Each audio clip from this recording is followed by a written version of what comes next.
Hello guys, ഞാൻ ഇന്ന് മാർക്കറ്റിൽ പോയപ്പോൾ ഈ കുഞ്ഞു ചക്ക കണ്ടേ. അപ്പോൾ നമ്മൾ ഇന്നൊരു ഇടിച്ചക്ക തോരൻ വെച്ചാലോ എന്ന് ആലോചിച്ച് ഇത് മേടിച്ചുകൊണ്ട് വന്നതാണ്. ഞാൻ ഇതുവരെ ചെയ്ത് നോക്കിയിട്ടില്ല, ഇത് ആദ്യമായിട്ടാണ് ഞാൻ ചെയ്യുന്നത്. ഞാനും ഭയങ്കര എക്സൈറ്റഡാണ്. അപ്പം നമ്മൾ ഇത് ചെയ്തിട്ട് നമുക്ക് നോക്കാം. ഞാൻ ഒരു കുക്കർ എടുത്ത് കുക്കറിനകത്ത് കുറച്ച് മഞ്ഞൾപ്പൊടിയും ഉപ്പൊക്കെ ഇട്ടിട്ട് വെള്ളം ഒഴിച്ച് ഒരു 2-3 വിസിൽ വരുന്നവരെ ഞാൻ വേവിച്ചെടുക്കാൻ പോവാണ്. ഞാൻ തൊലി കളഞ്ഞിട്ടില്ല, തൊലി കളയാതാണ് ഇട്ടിട്ടുള്ളത്.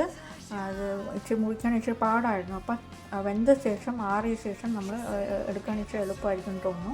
എനിക്കും അറിയത്തില്ല, ഞാനൊരു ആദ്യമായിട്ടാണ് ചെയ്യുന്നത്. അടുത്തതായി ഈ ചോറിന് വേണ്ട അരപ്പാണ്. ഇതിൽ കുറച്ച് തേങ്ങയും കുറച്ച് 2-3 വെളുത്തുള്ളിയും ഒരു 4 അള്ളി ചെറിയ ഉള്ളിയും ജീരകവും കറിവേപ്പില മഞ്ഞൾപ്പൊടി കടുക് ഇതൊക്കെ ഇട്ടിട്ടുണ്ട്. ഇട്ടിട്ട് ഒരു ക്രഷ് ചെയ്തിട്ട് ഒന്ന് മാറ്റി വെക്കാവേ. അപ്പം നമ്മൾ അരപ്പ് റെഡിയാക്കി വെച്ചിട്ടുണ്ട്. ചക്ക വിസിൽ വന്ന് വെന്ത ശേഷം നമ്മൾ അത് റെഡിയാക്കിയ ശേഷം നമ്മൾ ഈ അരപ്പ് അതിനോട്ട് ചേർത്ത് തയ്യാറാക്കാം. വേവിച്ച ചക്ക തൊളി കളഞ്ഞിട്ട് മിക്സിനകത്ത് ഇട്ട് വെച്ചിട്ടുണ്ട്. നമ്മൾ ഒരു തിരിച്ചിട്ട് വരാം. ഞാനിവിടെ കടുക് പൊട്ടിച്ച് താളിച്ചിട്ടുണ്ട്. അതിൻ്റെ കൂടെ ഞാൻ ഈ തേങ്ങാക്കൂട്ടും ചേർക്കുവാണ്. മിക്സിയിൽ നമ്മൾ നേരത്തെ ഇറക്കി വെച്ച തേങ്ങാക്കൂട്ട് ഇതിൽ കൂടെ ചേർക്കുവാണ്.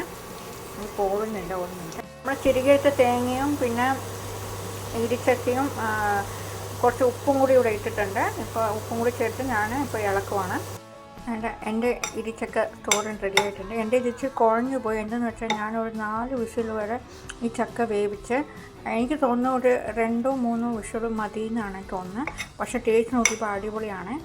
അപ്പോൾ ഇത് മാത്രം മതി എന്ന് തോന്നുന്നു ചോറിൻ്റെ കൂടെ കഴിച്ച് നോക്കാനായിട്ട്. ഞാൻ ടേസ്റ്റ് ചെയ്ത് നോക്കി, ഭയങ്കര നല്ല സ്വാദാണ്. നിങ്ങൾ ട്രൈ ചെയ്തിട്ട് അഭിപ്രായം പറയാം.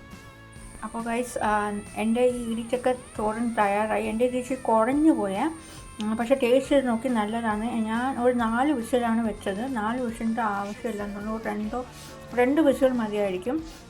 അപ്പം ഞാനിത് ചോറിൻ്റെ കൂടെ ഇങ്ങനെ കഴിച്ച് നോക്കുവാണ്. ഞാൻ നേരത്തെ സെപ്പറേറ്റായിട്ട് കഴിച്ച് നോക്കി, നല്ല സ്വാദായിരുന്നു.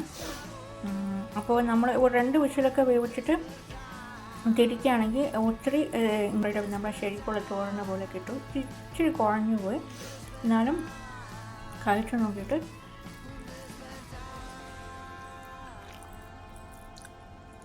അടിപൊളി സ്വാദാണ്. ഇത് മാത്രം മതി ചോറിൻ്റെ കൂടെ, അത്രയ്ക്കും സ്വാദാണ്. അപ്പം നിങ്ങളും ട്രൈ ചെയ്തിട്ട് അഭിപ്രായം പറയാം.